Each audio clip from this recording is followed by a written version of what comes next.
Hey guys, I am back. A long sabbatical. Cheers.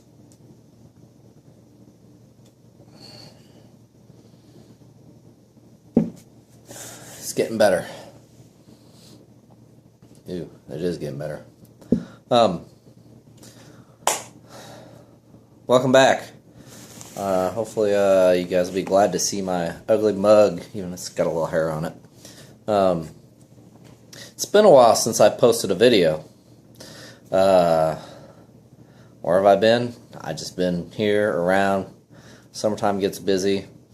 We're working on, we bought a lot to build a house. I'm mowing 2 lawns this year, going on vacations, just one thing after another, and it gets busy. So hopefully I'll be able to continue these videos and keep going with them throughout the fall and springtime. Fall, winter, and spring. And maybe next summer I'll do the same thing. Who knows? But I won't leave you guys. Trust me. So, over the last few months, I think it's been like 3 months since I did a Homebrew Wednesday. Or even a video for that matter. Maggie's over here itching to get on camera. She hasn't been on camera for a while. I'll get her on camera here in a minute. Basically, I've done a couple brews. First off, I did a brew way back in February. Now she's going to mess with my light. Did a brew way back in February, and put that thing, that was when I was having those, I did the brew, put it in the secondary, had some water problems, so I ended up in the basement, so then I ended up going through and just got that guy in the secondary, kegged it up, put it in the fridge. I hadn't been drinking that much homebrew because just with busyness and everything else. Ended up taking that guy, kegging it up, carboning it up. Best one I've ever made. Swear to God, best one. I mean, it was my brown ale. I had the recipe down and everything else written down when I did. No, I really didn't do too much different than what I normally do. The main thing I did do different was I just gave it time, a lot of time, and that thing peaked. Went to fly fishing this last weekend, brought that keg down there. It was gone. That guy got drank up pretty quick. So I told my wife on it too when I took that first sip out of there. I was like, oh man. She's like, what's wrong with it? You got another bad batch or a bad batch? And I was like, no, this is the best one I've ever done. So those of you who don't give them time, I say give them time, especially with these darker ones, man. Let them mellow out a little bit. This guy is the one I did in July. And it is, September 18th, I think, 19th today. I still probably think it needs another month. I put some oak chips in this one. It's that whiskey in there. It's just now starting to mellow out a little bit and start to become good. So, something to say about giving it time. So, that being said, giving it time, I need to brew a little bit more often, especially during the summer. I'm going to run low and everything else. So, I'm going to let this guy sit in the keg. We got about 3/4 of the keg left. Let her sit in the keg, mellow out for another month, and we'll see how it goes. I got my Angry Goose Ale. I attempted, it's probably a piss poor attempt. This is my first time to copy the Honkers Ale from Goose Island up in Chicago. I attempted to copy that. It came out a little darker than I wanted to. Also came out with a little lower gravity of a 1.044.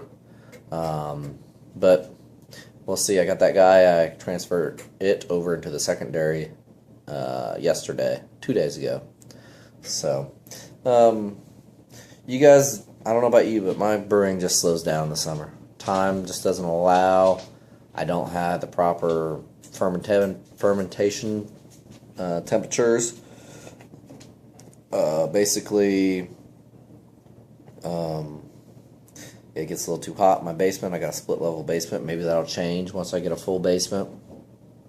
Maybe those be better. Temperatures will be better down there. So I just basically I take things and put it into a cooler and put some hot water and ice in that cooler. And there she is. I don't know if you can see her or not. She has to make it on camera. Alright, get down. Sit. Sit. Behave. Good dog. Anyways, summertime, I put everything in a cooler, like a swamp cooler. Change out the ice bottles every day. I do that for the primary fermentation. Actually, for the fermentation. Then when I put it in the secondary container at age, I just let it sit on the counter. This week we're having some cooler temperatures, so things should start getting a little cooler down there. Should help out quite a bit. I don't know. I know some of you guys got some good coolers and different things like that, fermentation chambers and stuff that you guys use. Just would be curious on hear what everybody else's deals are on that for summertime brewing. Although we're getting out of it now, but maybe I'll get something made this spring where I can do a little bit more brewing in the summer. The spring should be a busy one. We're going to try to build a house. I hope to get the shed done this fall.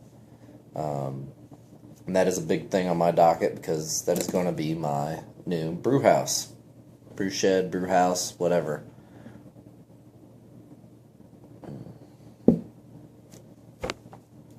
That guy is going to be 40 by 60. 40 feet by 60 feet. I will have plenty of room. We got a camper that I'm going to fit in there. Another vehicle that's going to fit on the same size as that. The camper. I got a little kitchenette that I'm going to put in there. So I'm going to have a sink, a stove, a fridge. Hopefully, I got to figure out something to do about my beer fridge. But I'll have a fridge. Have all that stuff in there. It's going to be quite the space. Have a TV out there, maybe a couch or two, a table for playing cards. I don't know. I'm going to have a closet for all my brew stuff, which is going to be really nice because then I have one spot where I can put everything. My wife is actually suggested it. She demanded it. Evidently, she doesn't like me hauling shit around and putting everything here, there, and everywhere else. So she wants me to have a little 6x6 closet or something out there for my brewing stuff, which won't be bad at all. So that'll be good. One thing I'm thinking about doing, and you guys, if you guys have any experience on this, let me know. I'm going to be doing some, I'm going to have a natural gas stove out there for if I ever cook out there, if we have a party, want to throw something in the oven, we can keep it warm out there. So I have a natural gas oven out there. I intend to try to put, well, I'm thinking about maybe getting a hose ran out from underneath one of my cabinets so I can run a hose out to my brewing rig and get me a couple natural gas burners, like to replace my turkey fryer propane burner. That way I don't have to go run and go get propane all the time. I don't have to question whether or not I got enough stuff. Also, I don't know if the carbon monoxide and stuff will be less on there or not. But we will see. So, if you guys got any suggestions of if that's a good idea, not a good idea, I will still have my turkey fryer and that set up if I need to use it. I don't ever go anywhere else to brew. I just always brew at my house. If I'm going to go somewhere else to brew, I'll probably brew on their equipment. But I foresee if we do have a situation like that, people just come to my house because I'll have the big shed, which will be awesome.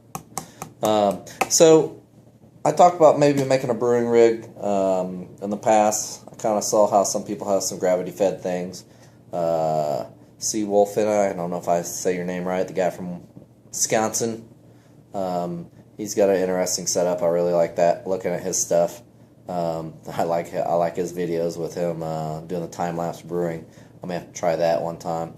And he's got the dogs too, so it'd be interesting to see. But if you guys got any suggestions on burners, on what I could do, I know there's some of them that you can just flip a nozzle in and out and make it a propane or a natural gas. That'd be nice. How many BTUs should I be looking at? I got a 15-gallon pot. I've been doing, Last batch I did was an 8-gallon batch, three for bottles and 5 for kegs. Maybe a little bit more than 3 and a little bit less than 5. But 8 gallons seems to be up my alley. I hate cake bottling 5 gallons worth of beer, but hey, if I can get some bottles in there, that really helps out too. So just let me know what you guys think, what your thoughts are with everything, and that'd be great. I enjoy a lot of feedback. I need to get on there and do a lot more feedback on your guys' videos as well. I just need to make a time every day and just watch some videos. I watch your videos, I just don't type in the feedback. I need to be typing in some feedback.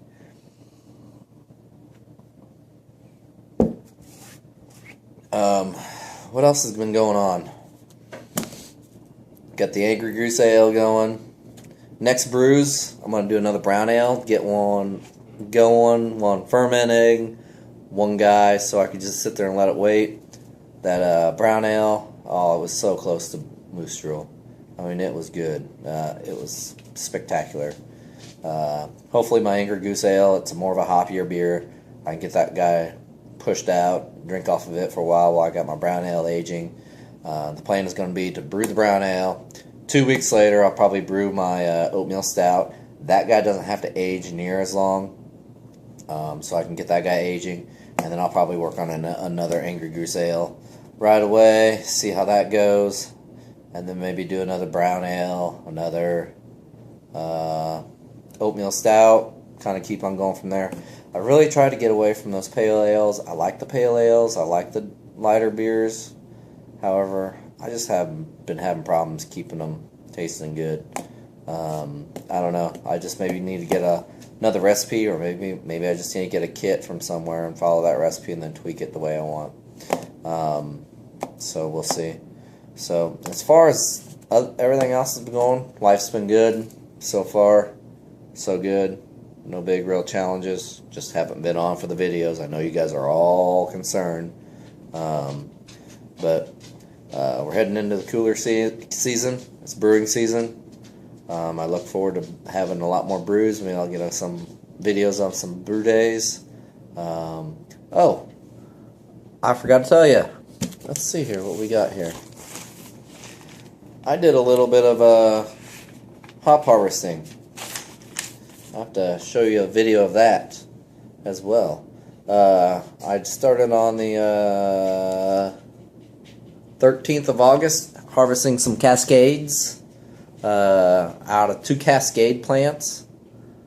I got a total of 83.5 wet ounces, 25.8 dry ounces. Got those guys all bagged up in a little food saver bag. It's not probably real good, but it's airtight. I throw it in my freezer. They don't get any light in the freezer, but there's still something you could see through with light. My nuggets, I really only harvest off of one plant. I noticed one plant was bushier than the other one. The bush didn't yield as many hops. I didn't get very many hops out of them. I got 6.5 ounces dry, 19.8 wet. So that was mostly off one plant. So hopefully next year I'll keep them pretty thinned out. I think that's what you need to do, is thin those guys out so they don't get so bushy, and then you'll produce a little bit more. The ones out at the farm, the first year ones, I got 20 ounces of Hallertall wet, 10.3 ounces dry. Those guys were a little drier than when I picked them. Got some Centennials. I believe those were second year plants. 7.2 ounces wet, 2 ounces total. So in all reality, 130, and all of them together, 130.5 ounces wet, 44.6 ounces dry total. So that's actually that's 0.4 ounces, almost half an ounce shy of 3 pounds dry hops. So I should have some hops to brew with this winter. Hopefully those will turn out real good in the brews. We'll have to see. Kind of eliminate one extra thing I'll have to buy, which is awesome. So, like I said, everybody, happy Homebrew Wednesday. Hopefully I'll be on here a little bit more often. This is you guys. Cheers, everyone.